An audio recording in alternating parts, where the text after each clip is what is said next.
분들이나 관계자분들한테 말씀을 드려도 되는 자리인지 모르겠어요. 저도 제가 그 처음에 고양시에서 그 사업을 시작하게 된 건 그 전 회사에서 한 7년 전에 저희가 로봇으로 시작을 했었고요. 좀 한번 실패를 좀 크게 하고 저희 남아있는 직원 한 4명하고 다시 작년에 창업해가지고 이렇게 좀 좋은 기회를 갖게 됐습니다. 그래서 간단하게 제가 지금 하고 있는 거 잠깐 보여드리고요. 그리고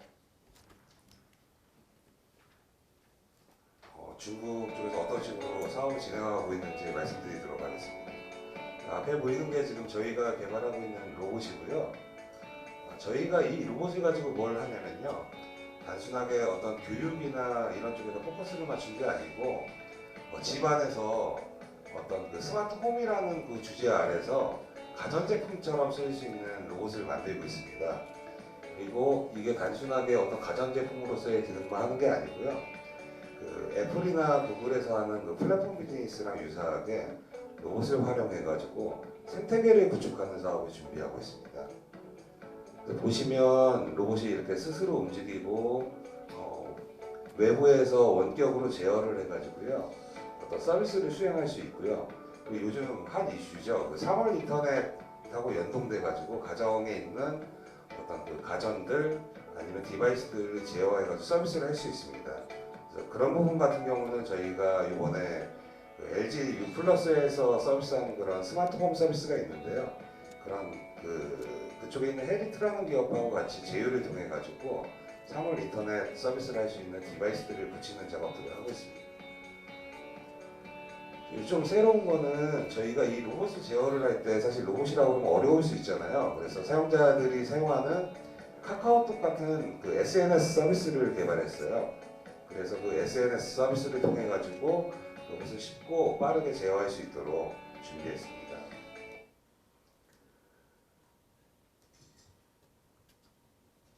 그래서 여기 보시면 영상이 안 나와서 다른 것도 말씀드릴게요. 제가 창업을 할 때 느낀 점은요. 저희가 창업을 처음 시작할 때는 창업을 하고 싶었던 게 아니고 선택을 할 수 있는 게 창업밖에 없었어요. 근데 창업을 한다는 거는 그 모험을 하고 항상 그 리스크가 수반되는 것들이거든요. 이런 것들을 겁내게 되면 사실은 창업을 한다는 건 되게 힘든 일인 것 같고요. 창업할 때 처음에 준비를 했던 게 일단 저희는 4명이서 시작을 해가지고 일단 좀 오래된 팀이 팀빌딩이 잘 돼서 팀워크를 가지고 시작을 하게 됐습니다. 그리고 그 창업을 할 때 가장 중요한 것 중에 하나가 그 팀빌딩을 한 이후에 정말 빨리 개발해야 돼요. 밖에 나가서 저희가 가진 제품 아니면 서비스를 정말 빠르게 보여주지 않으면 자금경색이고죠. 그래서 정말 빠른 시간 내에 개발하는 게 정말 중요하고요. 그리고 현재 아까 그 정지훈 교수님도 얘기하셨지만 처음 시작할 때부터 그 글로벌 시장에 진출할 수 있는 아이템을 준비를 해서 그 네트워크를 통해 가지고 진출할 수 있는 방법들을 많이 찾으셔야 됩니다. 쉽게 얘기하면은 글로벌 시장에 진출하려면 우리는 뭐 언어도 바꿔야 되고 아니면 현지화도 해야 되고 그런 비용도 없고 이렇게 생각들 많이 하시는데 구체적인 사례로 페이스북 같은 경우가 국내에 있는 그 소셜 네트워킹을 하는 그 다른 기업들이죠. 이런 기업들을 다 이기고 성공할 수 있었던 이유가요. 현지화를 안 해요. 그러니까 언어는 그냥 언어팩만 바꾸는 거죠. 언어팩만 바꾸고 나머지는 똑같은 정책으로 합니다. 요즘 그 글로벌 비즈니스를 하는 어떤 큰 사업을 할 수 있는 그 주제 중에 하나가요. 그 중앙에서 모든 것들을 관리해서 정책을 일관화하는 그런 시스템이 필요합니다. 그리고 저희도 그 지역 소프트웨어 융합 사업을 해가지고 처음 사업을 시작하게 됐는데요. 모든 것은 소프트웨어 융합입니다. 저희가 이제 로봇을 하니까 하드웨어 기업처럼 보이잖아요. 사실 저희는 하드웨어 기반의 회사가 아니고요. 소프트웨어의 강점을 가지고 있는 기업입니다.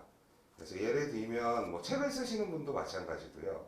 그리고 그 이외에 어떤 다른 문화 콘텐츠 아니면은 그 다른 테크놀로지를 가지고 있는 회사들 모두 다 소프트웨어 융합을 해서 서비스를 할 수 있는 부분들을 준비하셔야 제가 보기에는 해외 쪽에서 어떤 성과를 거둘 수 있는 기반을 갖출 수 있지 않을까 생각합니다. 그리고 정말 중요한 거는 회사 내에 내재되어 있는 테크놀로지가 없어도 소프트웨어 그 융합은 할 수가 있어요. 생각을 좀 넓게 가시는 게 필요할 것 같고요. 정말 중요한 건 그냥 예를 들면 고양시에는 뭐 이런 기업들도 많고 아니면 책을 만드시는 분들도 많은데 그냥 내가 책을 만들어 가지고 이걸 시장에 내놓고 유통을 한다는 생각을 하시면 안 될 것 같고요. 기존에 갖고 있던 사고의 방식을 깨뜨려서 기존 사업의 프레임을 벗어나는 게 상당히 중요한 것 같습니다. 저희 회사가 사실은 투자를 받으면서 상당히 좀 이슈화가 많이 되긴 했는데 투자가 성장의 밑거름이 된다고 생각하지는 않습니다. 왜냐하면 어차피 투자를 받으면 다시 0이에요. 처음부터 다시 시작하는 단계이기 때문에 투자에 너무 주안점을 두지 마시고 지금 그 팀 빌딩, 그 다음에 빠른 개발, 그 다음에 글로벌 사업을 할 수 있는 준비를 처음부터 시작하시는 게 정말 중요하지 않나 생각하고 있습니다. 그래서 투자자를 저희가 투자를 한 달도 안 되는 기간 내에 투자를 받게 됐는데요. 사실은 수십 번, 수백 번 만남을 했어요. 한 100여 명 이상의 투자자를 만나서 그 중에 겨우 한 명이 저희한테 관심을 보여서 저희가 투자를 받은 거고요. 결코 투자는 쉬운 일이 아니기 때문에 항상 준비를 해놓고 자신의 그 사업 그 분야하고 또 어떤 파트하고 맞는 부분의 투자자를 만나야지만 투자가 가능합니다. 그래서 결코 투자자를 만나서 힘들다 아니면 사업성이 없다 이런 얘기 들으셔도 포기하시면 안 되는 것 같아요. 결국에는 열심히 준비하면 준비한 가치를 알아주시는 투자자를 만날 수 있고요. 그리고 투자를 받게 되면 그 주변에서 저도 축하한다, 뭐 좋겠다, 아니면은 그 회사 놀러 오셔서도 많이 보시고 이렇게 하시는데 어차피 1층이에요. 왜냐면 저희 회사도 투자금을 받고 나름 직원도 많이 늘고 회사 분위기도 좋아졌는데 매출이 아직도 저희는 없어요. 이 얘기는 뭐냐면 이제 시작인 거죠. 그래서 만약에 투자를 받게 되시면 거기에 편승해서 좀 더 큰 사업을 할 수 있는 기회가 왔다고 생각을 하시고 진행을 하시는 게 맞다고 생각을 합니다. 저희가 지금 그 2015년에 거둔 성과가요. 크게 보면 저희가 이제 투자 받기 전에 그 신보에서 퍼스트 뱅킹 기업이라는 거에 선정이 됐습니다. 아마 그 사업하시는 대표님들도 잘 모르실 거예요. 이게 그 정부에서 주관하는 출연 사업의 주관 사업자가 되면요. 그 신보에서 그 퍼스트 펭귄이라고 해가지고 그 선정을 하게 되면 3년 동안 약 15억에서 30억 정도 지원해주는 사업이 있습니다. 그래서 이런 것들도 활용을 하셔야 되고요. 저희가 이제 중국에서 받은 투자 전체 한국 기업 중에 탑 9에 랭크를 했다고 하더라고요. 근데 이게 25억 정도 받았는데 생각보다 이게 그렇게 큰 금액은 아니에요. 그 1000억이 넘는 투자금을 받은 회사도 있는데 거의 6개 기업 정도는 게임 기업입니다. 실제로는 중국에서 투자를 잘 안 한다는 얘기예요. 그래서 요즘 중국이 뭐 투자 광풍이다 해서 그 쉽게 그냥 중국을 넘어가셔서 그 피칭을 하시는 것보다 빠른 개발을 하시고 그걸 그 준비를 통해 가지고 코트라나 그 어떤 그 진흥원이나 이런 쪽에 요청을 하셔가지고 해외에서 피칭을 할 수 있는 기회를 많이 갖는 게 정답이라고 생각을 하고 있습니다. 그래서 저희는 이제 로봇 쪽 기술을 가지고 있다 보니까요. 사실은 지금 20개월 정도밖에 안 됐지만 저희가 한 7, 8년 동안 이런 그 로봇에 관련된 준비를 많이 했습니다. 그래서 이런 기술을 가지고 있고요. 요즘 다행스럽게 트렌드에 맞는 그 하이 테크놀로지들이 많죠. 스마트폰을 비롯해가지고 뭐 웨어러블 디바이스, 사물 인터넷, 그 이외에 뭐 클라우드 기반의 서비스, 그 기계학습, 그러니까 머신러닝, 인공지능이죠. 빅데이터 마이닝 이런 사업들이 이슈가 되면서 사실 사업의 어떤 그 기회 요인도 저희 회사가 지금 진행하는 아이템하고 조합이 잘 됐던 것 같습니다.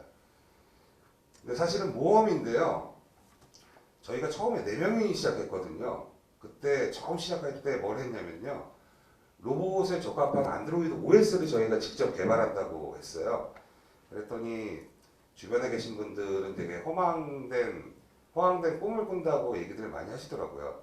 아직 저희가 뭐 100% 만족할 만한 수준의 OS가 작업이 끝나진 않았는데 결국 저희가 OS 개발하는 데 성공을 했고요.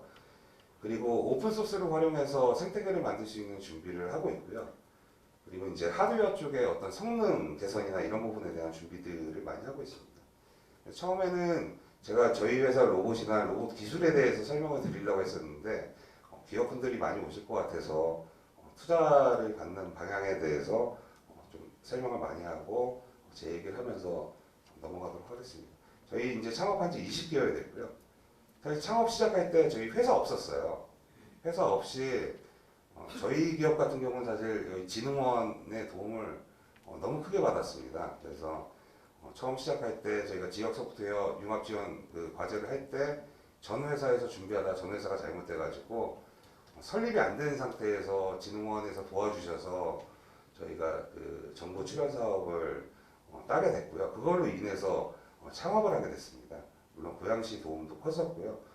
창업 초기부터 투자 진행을 했었는데 저희가 투자 진행을 하다 보니까 제가 국내에서만 한 50개 기업의 VC들을 만난 것 같아요.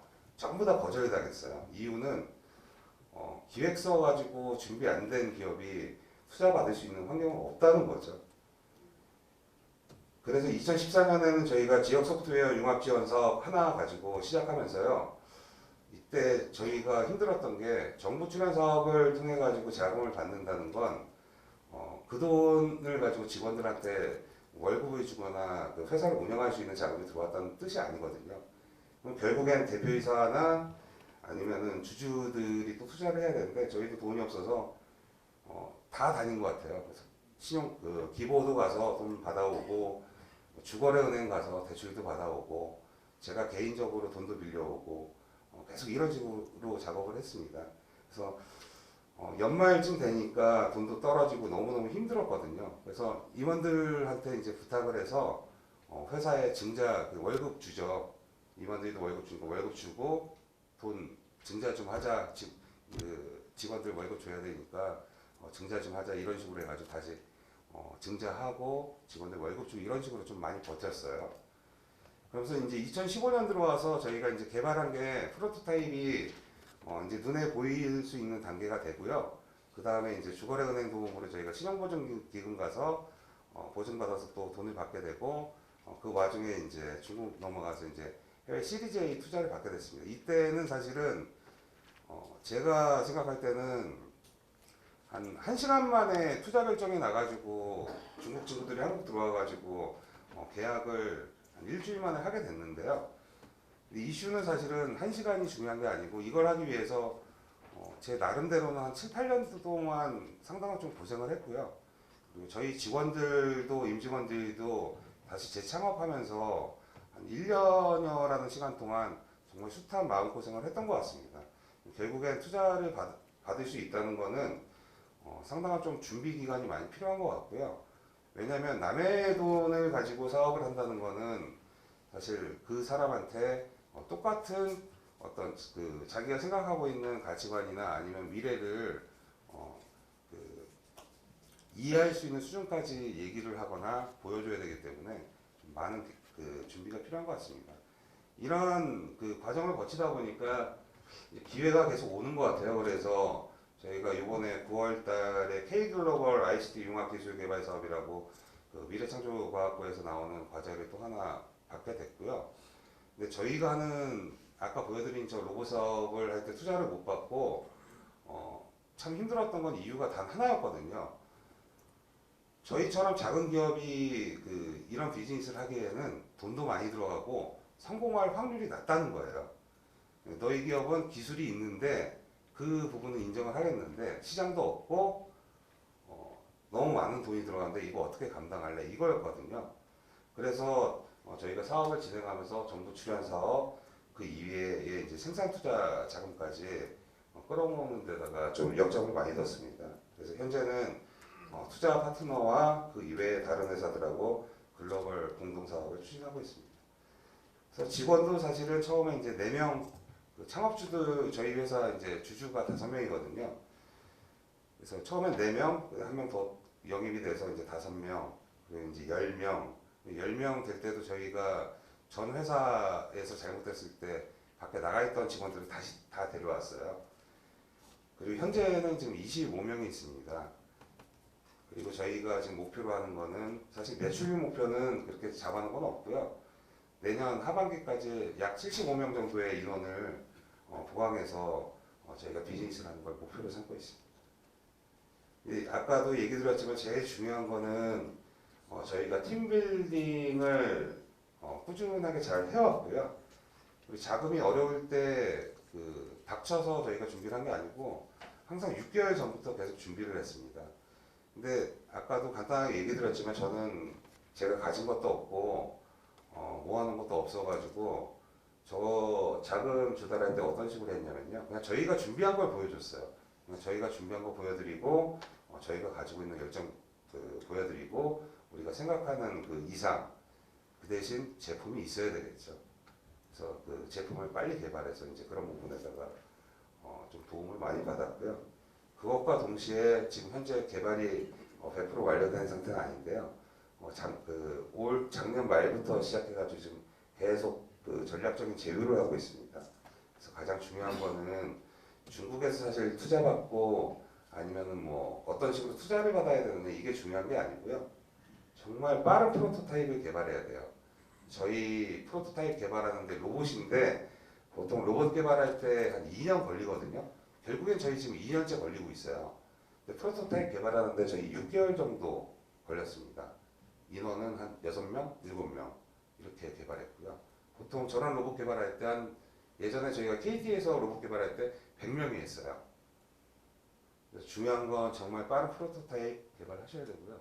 이걸 왜 보여드리냐면요. 저희가 고양시에서 도움을 정말 많이 받았거든요. 그래서 저희 사업되고 저희가 선정됐다는 얘기 듣고 뭐 다 같이 저희 직원들하고 뭐 끌어안고 울기도 했는데 저희 나름대로 정말 눈물 흘리면서 열심히 했는데 저희 원장님이 정말 많이 도와주셨어요. 근데 이번에 어저께인가요? 어저께 대통령상 타셨더라고요. 그래서 나름대로는 우리도 일익을 하는 게 아닌가 이런 생각이 들어서 정말 원장님 축하드립니다. 저희가 이제 창업하자마자 이제 사업 시작해서 지역 소프트웨어 사업을 했고요. 그리고 신보에서 돈을 받았고 16개월 될 때 시리즈 A 투자를 받았습니다. 그리고 K글로벌 사업이라는 걸 진행을 했고요. 현재는 지금 20개월 돼서 저희가 생산 준비 들어가고 있습니다. 그래서 저희가 투자만 받은 게 아니고요. 그 다음 생산 투자 부분에서 저희가 한 400만 불 정도를 지금 유치해가지고 생산을 하고 있고요. 이것도 이제 제가 얘기 드리는 게 투자 받으면 보통 투자자랑 뭐 지분 문제부터 시작해가지고 여러 가지 이슈가 되게 많거든요. 근데 저희는 이제 그런 부분에 대한 욕심 같은 거 안 내고요. 그냥 딜을 한 게 뒤에 하나였습니다. 생산하는데 돈이 많이 들어가는데 우리 투자금 못 쓰니까 너희들이 투자해주고 그냥 공동 생산하고 공동 네트워크 가지고 마케팅 같이 하자 해가지고 저희가 생산 투자금을 끌어냈고요. 현재 중국 친구들하고 같이 동시에 지금 마케팅을 진행하고 있습니다. 저희가 20개월 동안 한 게요. 해외 쪽에는 MOU 4건, 국내 MOU 3건, 특허 쪽을 생각보다 많이 내진 못했어요. 그래도 한 2년 한 것 치고는 꽤 많이 냈습니다. 그래서 특허 지금 한 5건 정도 지금 준비되어 있고요.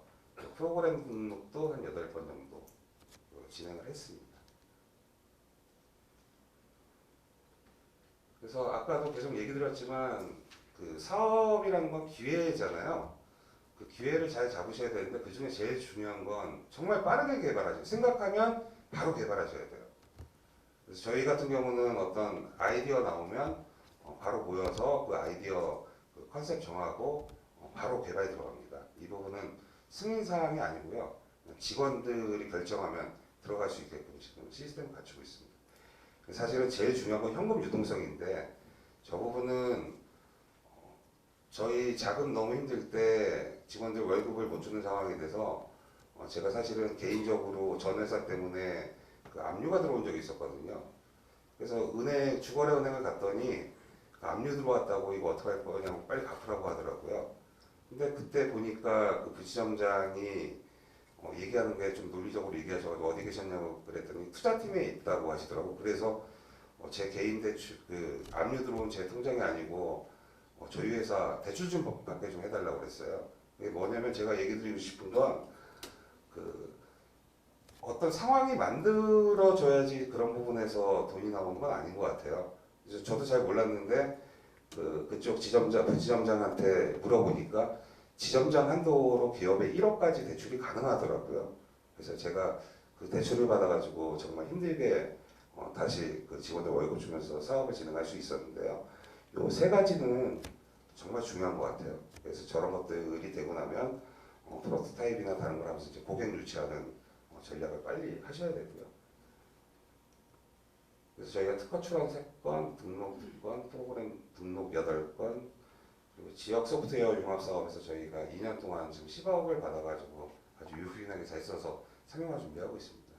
하다 보니까 이게 또 연결이 돼서 저희가 사물 인터넷 사업까지 들어가서 K글로벌 사업으로 사물 인터넷 사업 연계해서 지금 2년 동안 10억 받는 사업을 하고 있고요.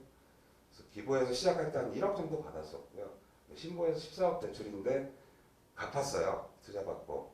제가 올해 사업한 지 16개월 되던 때 빚이 6억이었거든요. 근데 갚고 다시 이제 만들어놔서 저희가 이제 3년 동안 한 14억 정도 쓸 수 있게 만들어놨습니다. 해외에서 25억 정도 받았고요. 생산 투자를 지금 40억 받고 있습니다. 이렇게 하다 보니까 저희가 시작할 때 300만 원 가지고 시작했는데 불과 한 20개월밖에 안 됐어요. 나름 열심히 하다 보니까 남들이 다 안 된다고 하는 자금이 모이더라고요. 그래서 지금 2년 동안 내년까지죠, 이제 내년까지 쓸 자금 전체 생산비까지 한 100억 정도는 준비를 해놨습니다. 근데 이게 전 회사에서 실패를 하면서 항상 준비해야 되는 거, 리스크 관리하는 법을 좀 뼈저리게 느꼈던 것 같아요. 그래서 이제 그런 준비를 많이 했고요. 모든 제품은 다 똑같은 것 같아요. 지금은 어떤 서비스든 저 데이터를 잘 활용해서 할 수 있는 서비스 사업을 하셔야 되고요.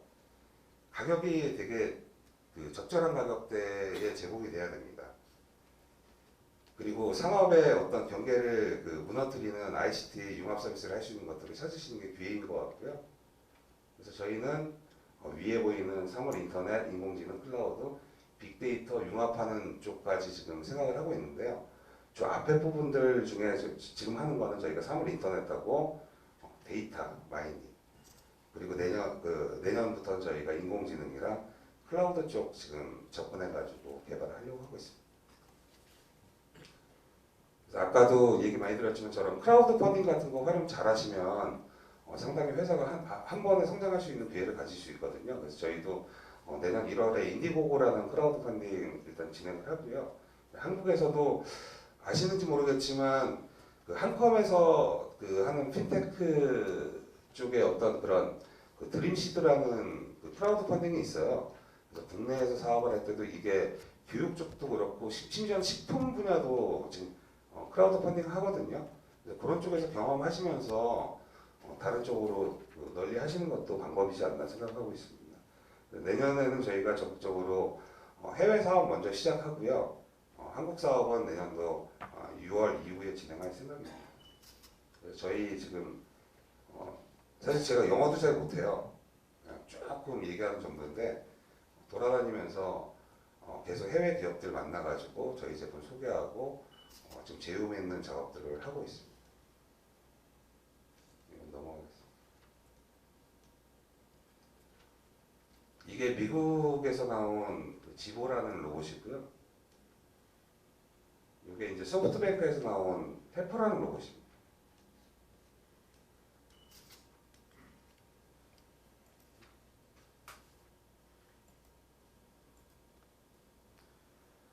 이건 프랑스에서 나온 그 머디라는 로봇이고요.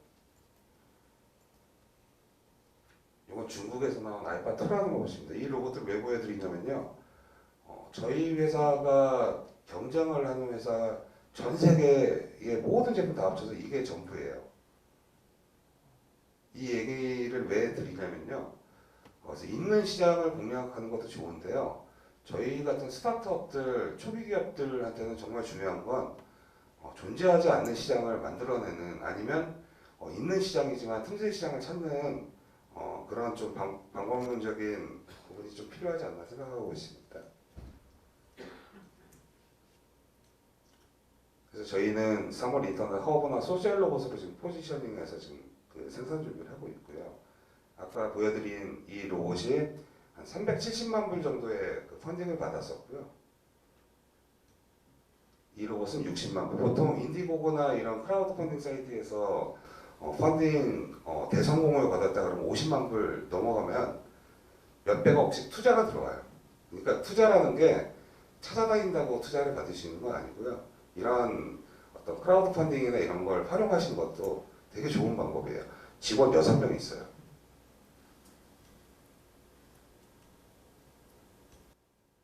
이 로봇이 중국에서 나왔는데요. 100만 불이 지금 넘어갔어요. 그래서 참 되게 놀라운데 로봇이 어떻게 나올지 모르겠는데 제 생각엔 이런 인디고고 들어가면 책도 팔고요. 영화도 펀딩 받고요. 심지어는 어떤 기부 문화 같은 것도 크라우드 펀딩 통해서 하고 있습니다.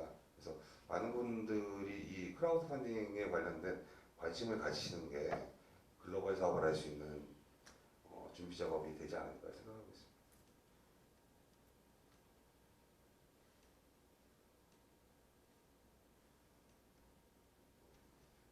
시간이 많이 지나서 간단하게 정리하고 끝내겠습니다. 저희가 만드는 로봇은요, 제가 생각하는 건 좀 새로운 개념의 어떤 그 집안의 그 라이프 스타일을 만드는 게 목표예요. 물론 아직 저희가 지금 출시 못하고 있는 이유도 거의 이제 막바지 와서 마지막 개발을 하고 있는데요. 사람들이 이 로봇을 가지고 집안에서 얼마나 저희가 이제 스마트폰이 없으면 못 지내듯이 집에는 저 로봇이 없으면 좀 허전하거나 무조건 사야 되는 그런 전자제품으로 만들기 위해서 지금 노력을 하고 있는데요. 일단 첫 번째는 사람한테 유용한 서비스를 할 수 있는 그런 플랫폼이 되고자 저희가 노력을 하고 있습니다. 그래서 저희 직원들도 가끔씩은 제가 좀 너무 많이 미안한 게요. 나름 열심히 여기까지 오긴 했는데 마지막 작업 때문에 지금 집에들이 잘 못 가더라고요. 많은 대표님들 다 비슷하시겠지만 힘들 내시고 투자는 제 생각에는 그냥 투자받기 위해서 노력을 한다고 되는 것 같지는 않고요. 그 전에 좀 철저한 준비와 그리고 그 해외 시장 런칭 같은 경우는 요즘 좋은 플랫폼들 많이 있으니까요. 저는 발로 뛰면서 시작을 했는데 저걸 좀 진작 알았으면 오히려 더 손쉽게 더 좋은 기회를 잡지 않았을까 생각합니다.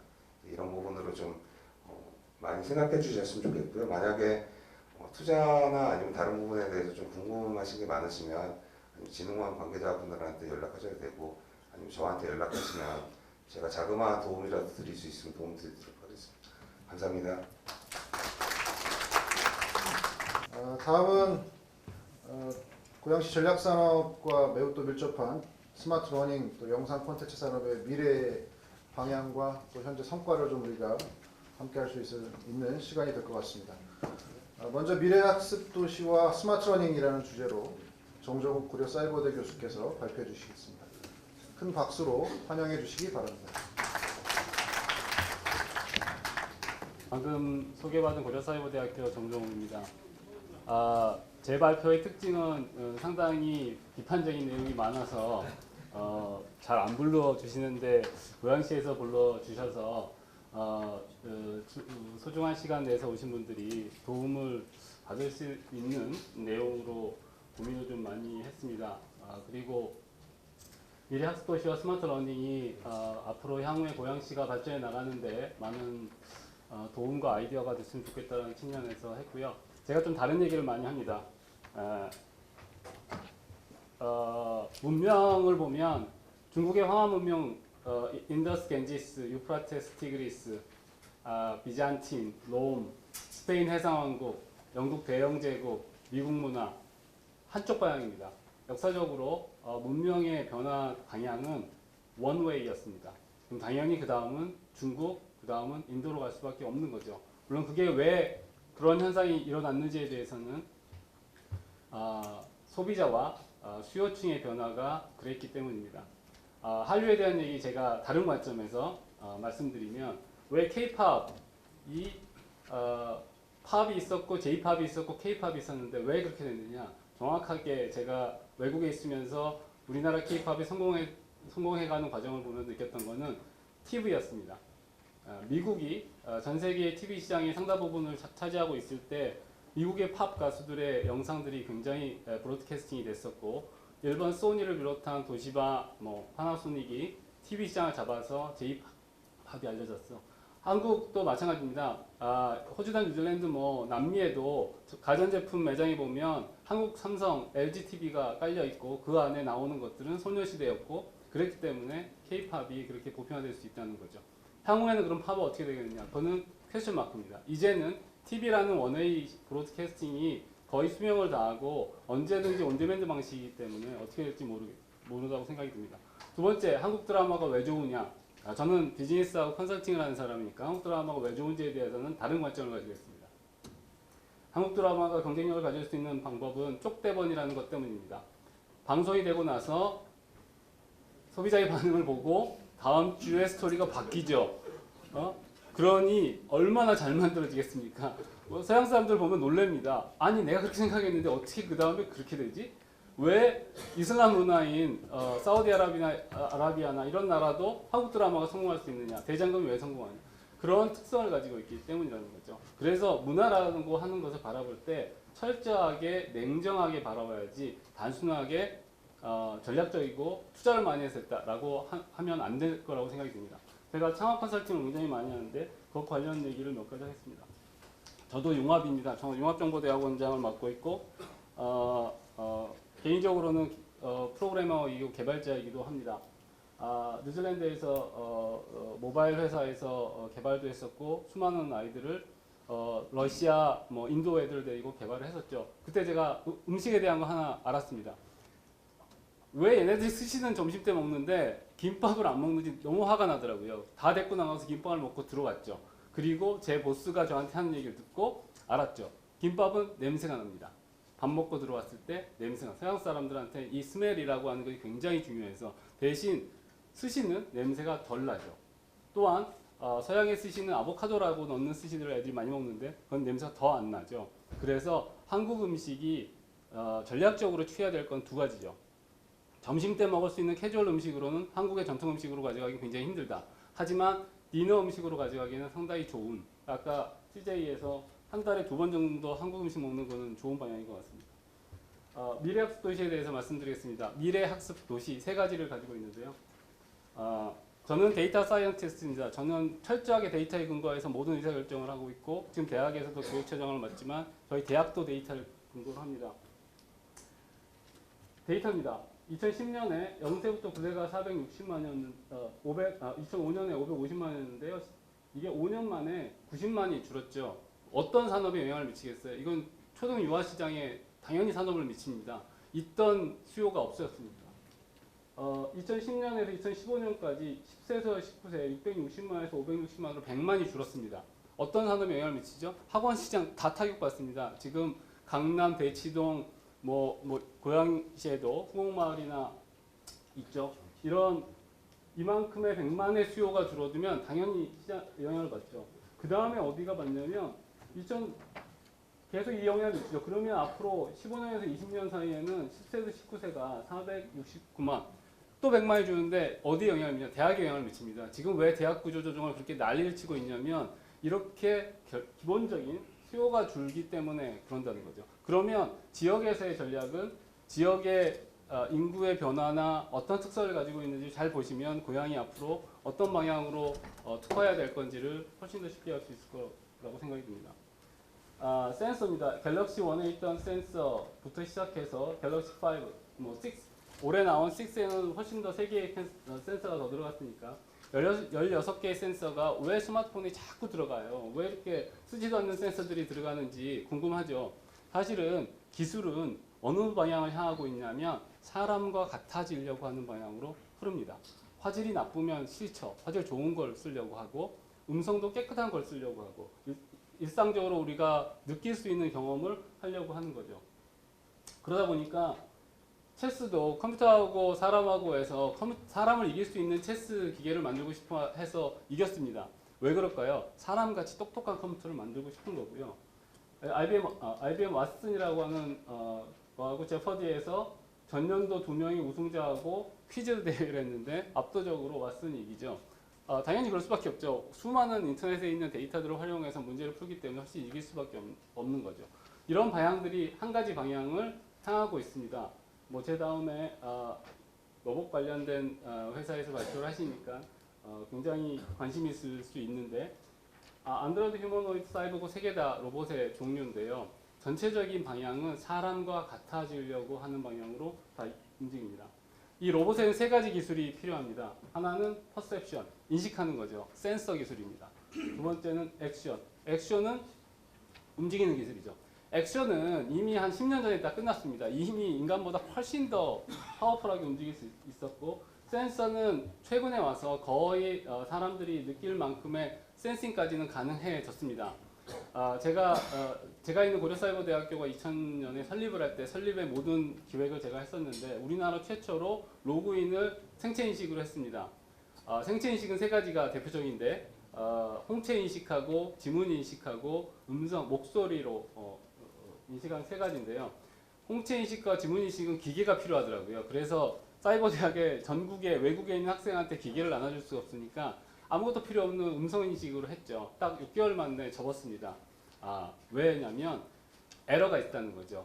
당연히 들어갈 수 있는 사람이 들어가지 못하는 경우가 생기니까 그때부터는 인증 도구로서는 가치가 없어지는 거죠. 그래서 안 했는데 현대에 와서는 이 센서의 기술이 굉장히 많이 좋아졌습니다. 거의 99.9% 본인 또는 확신을 할 수 있기 때문에. 그래서 이 퍼셉션과 액션은 끝났습니다. 남은 기술 딱 하나가 남아 있습니다. 이 코그니션 관련된 기술이죠. 앞에 150cm 물체가 지나갔는데 이게 아이인지 아니면 어른이 무릎을 굽혀서 지나가는지 아니면 어떠한 자동차가 지나갔는지 이걸 판단해야 되는 거죠.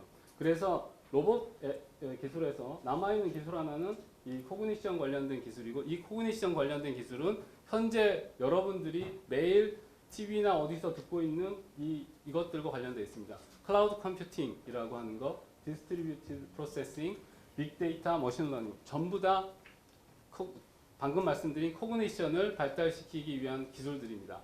그래서 점점 데이터가 중요해지고 이 데이터를 가지고 사람처럼 생각할 수 있는 쪽으로 가는 거죠. 그래서 향후에 뭐 산업혁명도 있었고 과학혁명도 있었고 정보혁명도 있었는데 그러면 그 다음 혁명은 무엇이냐라고 말한다면 그것은 이 모든 것이 한쪽 방향을 향했던 로봇의 혁명일 수밖에 없다라고 하는 거죠. 이게 뭐 저 혼자의 개인적인 생각이라면 말씀 못 드리겠지만 올해 4월달에 헤이그에서 로봇 전시회 때 로보틱 키친이라고 하는 것을 했습니다. 이탈리안 셰프가 만든 스파게티를 레시피를 이 로봇 키친에 넣어놓고 만들었죠. 로보틱 키친이 만든 음식을 그 셰프의 음식과 비교했는데 구분이 안 갔던 거죠. 그만큼 이제는 음식 부분, 어떻게 보면 사람의 가장 민감한 부분이 들어가야 되는 부분까지도 로봇이 들어오고 있죠. 드론 난리죠. 중국의 DJI라는 회사부터 시작해가지고 엄청 난리인데 이 드론은 산업을 바꿔놨습니다. 다 아실 텐데 전 세계 헬리콥터 조종사의 반의 직업을 잃게 했습니다. 지금 항공 촬영을 위해서는 헬리콥터를 띄워야 됐지만 지금은 드론만 띄우면 되기 때문에 그런 문제가 없습니다. 하지만 기술은 정확하게 문제점을 알고 도입을 해야 된다는 거죠. 부산 해양경찰청에서 인명구조용 드론을 도입하는 것은 제가 보기에는 정확한 판단을 하기 위한 충분한 자료가 부족하지 않았을까라고 생각이 들고요. 그런 측면에서 이 드론도 산업을 굉장히 많이 바꾸고 있고 이 드론에 인해서 앞으로도 많이 바뀔 거라고 생각이 듭니다. 손정희 회장이 왜 하필이면 알리바바랑 이 페퍼라고 하는 저 로봇을 만들까요? 왜 수많은 돈을 들여서 다양성이 있다는 거죠. 점점 사람들이 자기 감정을 이해해 줄 수 있는 로봇에 대한 수요가 늘고 있다라고 하는 거죠. 얼마 전에 파나소닉에서 로보혼이라고 하는 핸드폰이 나왔습니다. 인형 같은 핸드폰인데 로봇 기능을 하는 핸드폰인데 제가 수많은 제 대학원생 학부 학생들 보여주면서 어떻게 생각하니 다 부정적이고 그런 걸 어떻게 갖고 가네요. 그걸 뭐하라 하겠어요. 그렇게 얘기하는데 저는 충분한 가능성을 봤습니다. 앞으로 스마트폰의 미래는 그쪽 방향일 가능성이 굉장히 크다라고 생각하니까 로보혼이라고 하는 건 나중에 한번 찾아보시기 바랍니다. 뭐 드라마틱하게 뭐 제가 이런 얘기를 해온 지가 뭐 1년 한 1년 반 정도 됐는데 나루파에서 카이스트 팀이 우승을 했죠. 재밌는 얘기 하나 드릴까요? 저 카이스트 우승한 팀의 총 인원수가 거의 한 60명 가까운 인원인데 전부 다 남학생입니다. 그랬더니 이거를 이제 중고등학교에 가서 제가 부모님들한테 강의를 하면 여학생은 없다라고 얘기를 하시죠. 하지만 현재 전 세계에서 유명한 로봇 과학자들의 상당 부분이 여자들입니다. 왜 그러냐면 훨씬 더 민감하고 아까 얘기했던 코그니션을 해결하기 위해서는 여러 가지 감성이 필요하기 때문에 여성의 힘이 굉장히 필요하다고 하는 거죠. 학습에 대해서 말씀드리겠습니다. 제가 좋아하는 말입니다. 어릴 때부터 경주마로 자란 말은 초원을 자유롭게 질주하라고 밖에 내놓으면요. 아무리 경쟁이 치열해도 트랙에 남아있으려고 합니다. 자유롭게 뛰지를 못합니다. 제가 외국에서 한국에서 유학 온 학생들을 보면서 제가 느꼈던 것이 이겁니다. 고등학교까지 정말로 트랙에 앞만 보다 달려와서 정말 미국 대학 또는 유럽의 대학에 가서 이제 자유롭게 자기 연구를 하고 자기 하고 싶은 걸 할 수가 있게 됐는데 얘네들은 그게 힘든 거예요. 그래서 돌아가서 심지어는 공무원 시험을 준비하고 있는 학생들도 있습니다. 이렇게 돼서는 안 되겠다라고 하는 거죠. 교실이 붕괴했다 그럽니다. 제가 고등학교 가서 강의를 하러 갔더니 교장 선생님이 저한테 오더니만 교수님 죄송합니다. 혹시라도 기분 나쁜 일이 있으셔도 참아 주십시오. 뭡니까? 학생이 한 100명이 듣는데 아마 한 90명은 잘 겁니다. 그렇게 얘기하시는 거예요. 그래서 전 상관없습니다. 단 한 학생이라도 제 얘기를 듣고 생각을 바꿀 수 있으면 좋겠습니다 했습니다. 들어가서 봤더니 정말 90명의 학생이 잡니다. 앞에 3, 4명 앉아있죠. 그래서 제가 나오면서 실제 수업에도 이런 상황인가요? 물어봤더니 실제로 그렇습니다. 지금 아이들은 학원 가서 공부를 하는 거에 더 집중을 하고 학교에서의 문제가 이렇게 많은 문제를 발생시키는데 그래서 교실이 붕괴됐다라고 얘기를 하죠. 근데 저는 다르게 생각합니다. 스마트 러닝이 그 역할을 하게 될 텐데요. 옛날의 학습은 지식을 가진 사람이 지식을 가지지 못한 사람한테 무엇인가를 전달해 주는 게 가장 중요한 목적입니다. 그러면 뭐가 제일 중요하냐면 정말 이 지식을 가진 사람이 지식을 가지지 못한 사람한테 지식을 전달해 줬는지를 확인해야죠. 그러니까 시험을 보고 평가를 해야 됩니다. 전통적인 더 많은 정보를 가진 사람이 덜 가진 사람한테 전달하는 지식 체계에서는 평가, 확인이 가장 중요한 포인트죠. 하지만 현대는 제가 대학원생들하고 요즘은 제가 강의를 안 합니다. 왜 안 하냐면 대학원생들이 훨씬 더 많은 데이터를 가지고 있습니다. 제가 IBM의 사례를 얘기하면 얘네들은 제가 갖고 있지 않은 사례들을 다 얘기할 정도로 정보의 양에서는 차이가 없어졌다는 거죠. 그럼 어떤 게 미래 학습이냐면 자원을 갖출 수 있도록 해주는 겁니다. 학생들이 교실에서 다양한 인터넷을 쉽게 접속을 하고 스마트폰 못 쓰게 하잖아요. 들어갈 때 다 걷잖아요. 왜냐하면 교사 입장에서는 다 게임할 거라고 생각하죠. 게임하는 애들도 있겠죠. 하지만 그 스마트폰으로 다양한 세상의 지식을 다 확인할 수 있는데 그것 자체를 못하게 하는 것은 환경을 제약하기 때문에 문제가 있는 거죠. 두 번째, 소비자가 되어버려 학습자들이 부모와 아이들의 관계에서 어떠한 훈련을 또는 경험을 가졌는지 소비자가 되어버렸습니다. 제가 수학을 좋아해서 수학을 가르치면 어떤 학생이 저한테 물어봅니다. 수학을 왜 배워야 되냐?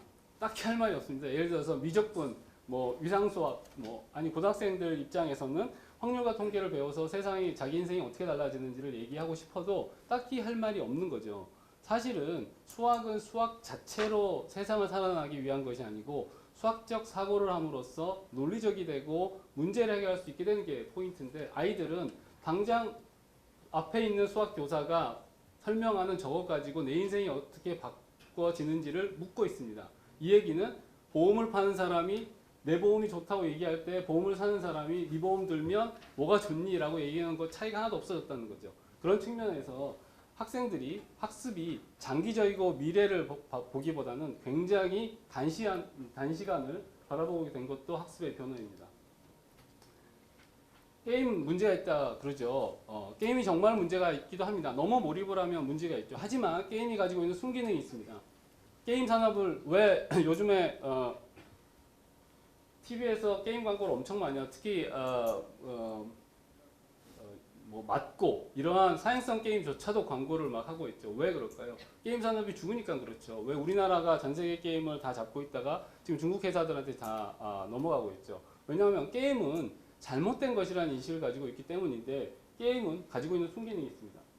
게임은 측정과 평가의 중요성을 아이들이 너무나 훈련을 받습니다. 아, 잘해야 되는구나.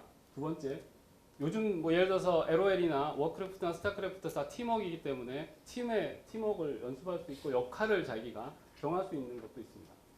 아이템을 성장시켜야 되기 때문에 변화에 대한 적응을 계속하고 또 문제 해결을 위해서 엄청나게 동호회들을 찾아다니면서 이럴 경우 어떻게 해결해야 되는지를 배웁니다. 다 학습 과정입니다. 게임이 가지고 있는 순기능을 어떻게 좋은 방향으로 이끄는지가 더 중요하지 게임 자체가 잘못됐다고 해서 막으면 이 아이들이 향후에는 어떤 상황이 될지는 한번 생각해 볼 수가 있죠. 싱가포르는 도시국가이기 때문에 군대가 훈련할 곳이 별로 없죠. 그래서 얼마 전에 프로젝트 하나를 띄웠습니다. 슈팅 게임, 실제로 전장에서 하는 슈팅 게임을 납품하는 회사를 선정을 해서 군인들이 주말에는 밖에 나가서 훈련을 하지만 주중에는 컴퓨터 사이버 전쟁을 통해서 훈련을 할 수 있는 걸로 바뀌었다는 거죠. 그만큼 여러 가지 학습의 변화가 일어나고 있는 거죠. 사회적 인정의 변화. 제가 대학에서 요새 무크 강의를 제일 많이 하고 다니는데요. 제가 항상 제가 50입니다. 15년 저 나이 또래 교수님들한테 항상 제가 이렇게 말씀드려요. 교수님이 과연 대학에서 정년퇴임을 맞을 수 있겠습니까? 라는 질문을 합니다. 그만큼 빨리 세상이 변하고 있다는 거죠. 만약에 구글이 대학 학위가 중요한 게 아니고 아이들의 다른 측정 방법, 다른 평가를 통해서 사람을 뽑기 시작하면 대학의 학위 자체는 다 무너질 수밖에 없는 거죠. 왜 그러냐면 전통적인 사회에서는 학위 자체가 본인의 퀄리티를 인정해 줄 수 있는 유일한 방법이었기 때문에. 하지만 지금은 다른 여러 가지 방법이 있어서 사회적 인정 자체가 변하고 있다. 두 번째는 암기라는 건 의미가 없다는 거죠. 뭐 스마트폰에 모든 게 다 있는데 굳이 뭐하러 외웁니까? 상상력이 중요해서 아까 정재인 교수님도 말씀하셨고 안정적 지식에서 변화를 어떻게 적용할 수 있느냐라고 하는 것이 중요하고 정답 찾기보다는 올바른 생각이나 사고를 할 수 있는 게 중요하고 질문을 어떻게 하느냐가 중요합니다. 그래서 이런 것들을 위해서 도시라는 관점을 다시 한번 생각해 보면 됩니다. 어차피 고양시는 서울 옆에 있습니다. 그러면 고양시가 전략적으로 예를 들어서 핀란드나 룩셈부르크나 스웨덴이나 덴마크가 굉장히 잘 살게 됐는데 얘네들이 대영 제국이라는 거 옆에 있어서 성공해냈었거든요. 그래서 어떤 측면이 있는지를 바라보겠습니다. 도시 역할이 변하고 있습니다. 뭐 엄청 도시화. 요즘에 가장 미국 전공 중에서 핫한 전공이 어반 소시올로지하고 어반 플래닝이 가장 핫한 전공인데요. 도시 구성도 변화를 하고 있죠. 도시마다 특성이 다 다릅니다. 생산 도시가 있고 소비 도시가 있고 정말 잠만 자는 도시가 있고 여러 가지 변화가 있고 기술의 변화도 엄청나게 발생했죠. 과거에는 15층짜리 아파트 하나 짓는데 몇 개월 걸리냐면 1년 이상이 걸렸지만 지금은 4개월, 5개월이면 15층짜리 아파트가 올라갑니다. 코어 공법이라는 기술이 발달을 해서 또 경계와 개념 자체도 변화했죠. 서울에 산다고 해서 이 사람이 서울 사람이라는 거는 지금 딱히 없는 거죠. 왜냐하면 사이버 활동을 훨씬 더 많이 하기 때문에. 그래서 과거에는 물리적 도시라고 하는 것이 경계였지만 지금은 물리적 도시 이외에 사이버 공간을 어떻게 활용하느냐라고 하는 것도 굉장히 중요합니다. 그래서 고양시는 서울 옆에 있는 도시가 아니고 한국의 무엇인가를 새로운 비즈니스 모델 또는 고양시가 가지고 있는 수익 모델을 만들 수 있는 사이버 모델을 같이 하는 것이 좋겠다라고 하는 생각을 가지고 있고 그 중에 하나가 이 교육이라는 거죠. 스마트 러닝이라고 하는 겁니다. 중간에 보시면 커뮤니티 컬렉티브라고 하는 겁니다. 한 가지 제가 특히 회사를 하신 분들한테 자격이 필요하거나 요건이 필요해서 가입하는 것이 커뮤니티고요.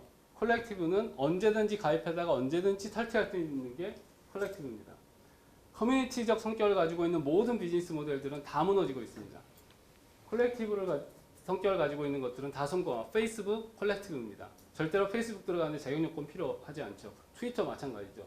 에어비앤비 자격 요건 필요합니다. 당신 집 얼마나 좋으냐는 에어비앤비 본사가 체크 안 하죠. 에어비앤비 내가 가입하겠다고 가입하죠. 우버 마찬가지죠. 커뮤니티적 성격을 가지고 있으면 그때부터는 굉장히 제한될 수밖에 없습니다. 그래서 현재는 고양시 관점에서도 고양시라는 물리적 공간은 유지하지만 이 공간에서 활동할 수 있는 사람들은 서울, 전국에 있는 모든 사람이 올 수 있도록 하는 것이 고양이 장기적으로 성공적인 도시 모델이 될 수 있는 방법이라고 생각이 듭니다. 이거는 프라다 매장이고요. 인도 시골의 한 매장이죠. 프라다 매장은 남자 옷, 여자 옷 하나씩만 해주면 되죠. 브랜드 가치가 있으니까. 여기는 간판도 없고 지나가다가 걸려야 되는 거죠. 많이 내놔서 걸려야 되는 거죠. 고양시도 이래야 된다는 거죠. 이렇게 많이 내놓은 것보다는 고양 하면 생각나는 무엇인가 있는 브랜드를 만드는 게 가장 중요하고, 호기심이 있어서 고향에 왔다가 경험을 했는데 만족하지 않으면 안 오죠. 그러니까 호기심을 일으키는 것도 중요합니다. 뭐 한류든 어떤 형태로든 고향에 올 호기심을 일으키고, 두 번째는 와서 많은 경험을 할 수 있고 그 속에서 만족을 해야 다시 올 수 있기 때문에 이 세 가지를 균형 있게 갖추는 도시로 만들어야지만 다시 사람이 찾습니다. 고향에 사는 사람들로 인해서 수익을 계속 내고 세금을 걷어서 운영할 수는 없잖아요. 외지에 서울에 있는 그 많은 경기도 다른 지역에 있는 사람들이 고향의 브랜드를 가치를 믿고 와서 즐기고 수익 모델을 만들 수 있도록 하는 것이 중요하고요. 그래서 제가 생각하기에는 개인적인 생각입니다. 창의적 경험을 할 수 있는 허브가 고향이 되는 것이 좋겠다. 이게 문화든 뭐 로봇 산업이든 스마트 러닝이든 와서 무엇인가 창의적 경험을 하고 만족을 할 수 있으면 좋지 않을까. 그리고 하드웨어와 소프트웨어는 반드시 균형을 갖춰야 된다. 하드웨어로만 가다 보면 유연성이 떨어질 수 있고요. 소프트웨어만 하다 보면 실체가 보이지 않습니다. IT 기업 많이 유치하면 보이지 않죠. 왜냐하면 IT는 다 사이버만 있기 때문에. 그래서 이 두 가지 균형이 있어야 되고요. 호모사피엔스 파브레 루덴스라고 하는 것은 사람들은 생각하기도 하지만 뭘 만드는 거 좋아합니다. 뭐 아까 정지훈 교수님도 말씀했지만 전 세계적으로 가장 요즘에 이슈가 되고 있는 게 직접 무엇인가 손으로 만드는 작업들을 굉장히 많이 선호하고 있고요. 또 노는 것도 좋아하고. 그래서 고향에 오면 무엇인가를 할 수 있고 직접 해볼 수 있고 즐거움을 찾을 수 있는 것을 만드는 게 가장 중요합니다. 공간을 유치하는 것도 중요하지만 그 공간에 많은 사람들이 와서 실제로 놀 수 있도록 하는 것이 중요하고요. 컨서티브 컬티베이션이라고 하는 것은 이게 뭐 정책적으로 키우는 것이 아니고 고향에 사는 모든 사람들이 이 공간에 살고 있다는 것을 만족하고 같이 지역을 키울 수 있는 구조를 만드는 것이 중요하다고 생각이 듭니다. 마지막으로 스마트 러닝에 대해서만 간략하게 말씀드리고 마치도록 하겠습니다. 스마트 러닝은 학습에 정보기술을 도입한 것이 아닙니다. 많은 사람이 그렇게 생각하죠. 그럼 온라인 러닝, 이러닝, 뭐 앱러닝, 유비쿼터스 러닝 다 똑같은 얘기죠. 그게 아니라 스마트 러닝은 정말 스마트해야 된다. 학습이 일어날 수 있는 다양한 환경을 고양시에 만들어두면 그 속에서 자란 아이들이 창의성도 가지고 새로운 생각도 하고 자기 경험을 통해서 무엇인가를 할 수 있습니다. 포인트는 경험할 수 있는 공간으로 고양시가 성장하는 것이 앞으로 10년, 20년 후에도 계속적인 성공적인 도시 모델이 되지 않을까라고 생각을 합니다. 학습은 학습과 경험만 생각을 하죠. 이거는 누구든지 할 수 있는데요. 가치와 선택을 할 수 있는 능력을 주는 것은 다릅니다. 그래서 학습과 경험의 공간을 만들 때 반드시 아이들이 무엇이 옳다, 또 어떤 경우에 나는 무엇을 선택한다, 선택할 수 있는 힘을 길러주는 것도 중요하고요. 그런 측면에서 저도 요즘에 이 아두이노에 빠져서 굉장히 많은 작업들을 하고 있는데 기술에 의해서 현재 세계적인 문제들이 다 해결되고 있습니다. 여러 가지 공예 문제부터 시작해서. 그래서 하드웨어와 소프트웨어가 이 아두이노에는 소프트웨어도 필요합니다. 소프트웨어와 하드웨어를 같이 할 수 있는 이러한 것들이 뭐 아까 다음에 발표하실 로봇 산업도 그렇고요. 이런 것들을 할 수 있으면 향후에도 훨씬 더 좋은 기회가 되지 않을까. 스마트 러닝 지원센터를 고양이 가지고 있습니다. 어떻게 보기에는 저게 수익성이 있느냐 또는 향후에 어떻게 될 거냐라고 하는 질문이나 의문이 있을 수 있는데 한국이 좋은 머리를 가지고 세계적인 기업을 성장시키기 위한 백그라운드, 또한 10년, 20년 후에 노벨상 수상자가 나올 수 있는 백그라운드는 현재의 교육체제가 아니고 다양한 경험을 한 아이들이 10년, 20년 성장을 해서 세계에서 결과를 내야 됩니다. 그런 걸 할 수 있는 유일한 방법은 지금은 스마트 러닝입니다. 온라인과 오프라인을 같이 병행을 하고 많은 기술들이 차별 없이 아이들한테 전달해 줘야 된다는 거죠. 요즘에 많이 나오는 통계 데이터 중에서 부모의 부가 높을수록 아이들의 학력이 높다라고 하는 거 안타까운 얘기죠. 하지만 이걸 깰 수 있는 유일한 방법은 아이들이 학습 환경을 공평하게 제공받을 수 있도록 만들면 가능해집니다. 마지막으로 이게 아바타라고 하는 영화의 장면입니다. 보시면 미래의 밀림을 이런 식으로 표현을 했습니다.